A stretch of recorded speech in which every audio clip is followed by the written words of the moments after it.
One thing that I really liked that subverted your expectations was the boyfriend of Harper, who's basically you're expecting as the viewer to come and save the day. Like once he finally gets there.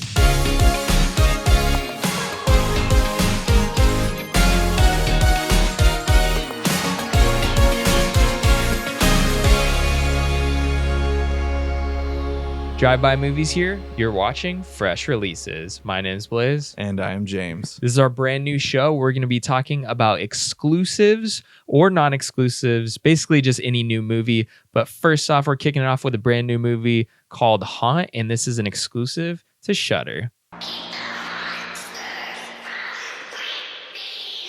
Do you want to see my face? Directed by Brian Woods and Scott Beck, they were popular last year with their movie A Quiet Place. And is that last year? Or is that it almost feels like it might be 2 years ago. You know what? Just movies have just been blending in. I feel like, especially in the horror genre at this point, some horror films have stood out. And this is a movie that I feel like a lot of people have been bringing up. A lot of people saying don't sleep on this one. It did pretty cool or did pretty well. Like had some buzz during the Halloween section. Unfortunately, we just missed it. Yeah. But glad I watched it. But it's a little overhyped though, I'd say, from the buzz that I was getting. Honestly, I didn't get any buzz from this movie. I think I was excited about it, but I didn't see people buzzing really much about it.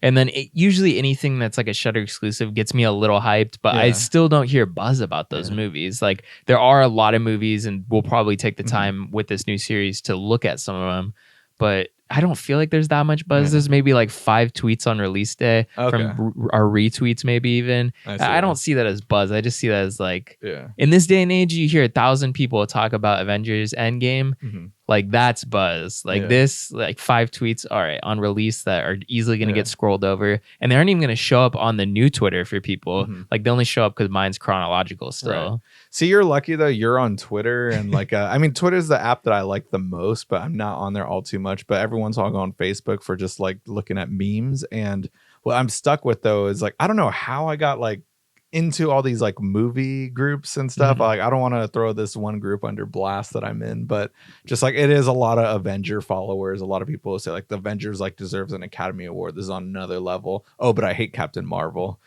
It's like those style people. I'm like, okay, you hated a movie in the same genre or whatever, same filmmakers.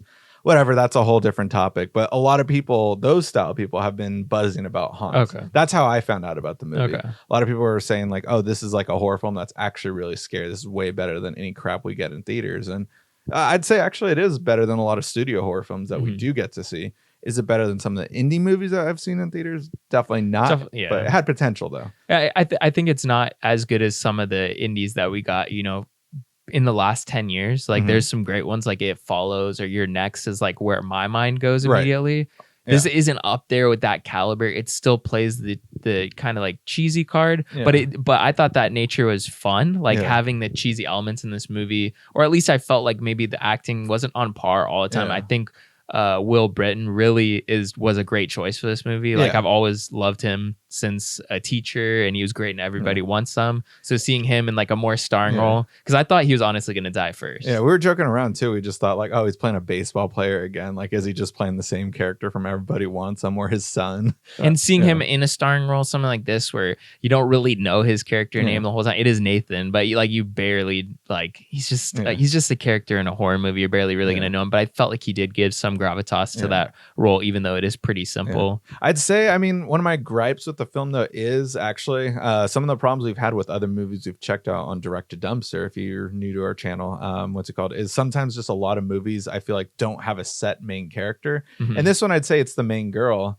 But just like it didn't feel like it, I guess, just because we got flashbacks, or like he could have been the main character as well, but just it never felt like they were like the overall main protagonist. Yeah, I mean, in a way, the only real like character development you get are the flashbacks of the lead protagonist, which I think is the main girl. Is like what was her name? Harper, correct, basically her character's essentially you get these flashbacks of her childhood, which wasn't great. She says most of the time that she grew up in a haunted house, which is, theoretical for the abuse that went down in her family, and her being a survivor and making her way through it. And now actually having to confront those fears in a way in the haunted house that is Haunt. So overall, the overarching premise is Harper. She's getting ready to celebrate Halloween with her friends. She's on the verge of breaking up with her boyfriend, and they go to a club. Meet Will Britton's character. They get a interesting text message to go to a haunted house, and they just follow it.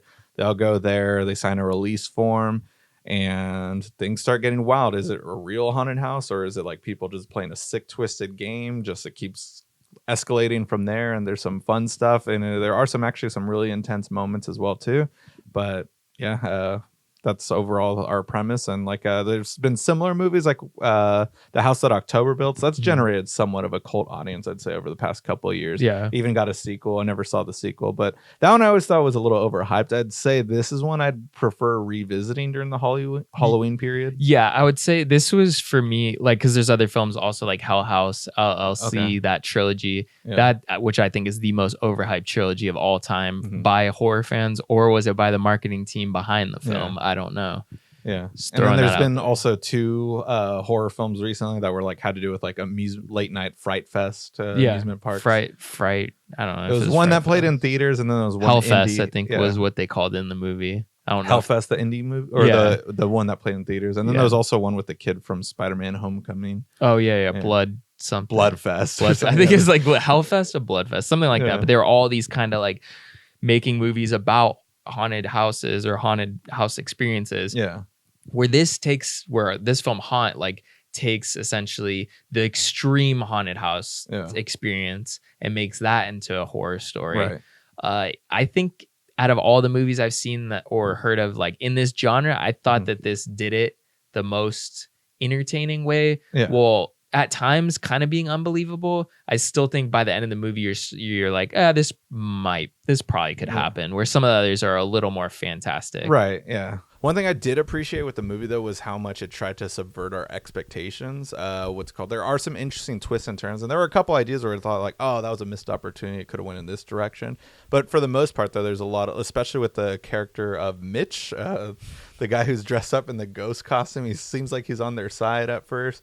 And you can't really figure him out as time goes on, and it gets pretty creepy with him. But it was just an interesting little plot twist in there. And then like this isn't supposed to be happening and all that. Yeah, I definitely liked that. I also liked the element of like basically this haunted house is very creepy. Things are being run horribly. It's basically like a murder house essentially, or an excuse for these guys to commit murder. Yeah. But I liked the element that there are people there that are just like, oh, I was just like helping. I'm just a PA here. Yeah. Like I was just helping these guys. I didn't know what I was getting into. Whether that guy basically was going to turn on them or not, or Mitch like uses that same card of like, oh, I'm here to help you guys, like, and then isn't.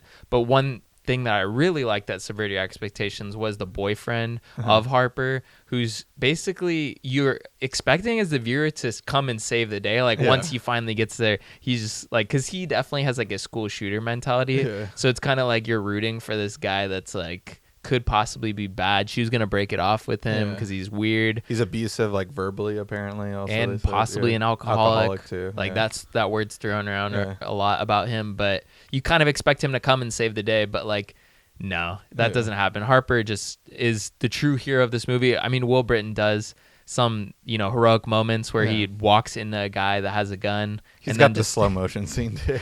And just it hits a home run on him. But I mean, the real hero is Harper, I think. And the ending, I won't get into it, but I thought that the ending was really badass. It definitely reminded me. I felt like this film was very much inspired by Your Next. And if you already saw Haunt or you're thinking about checking out, I definitely recommend you to check out Your Next as well. Right. Yeah. Definitely still an underrated movie to this day that not enough people talk about.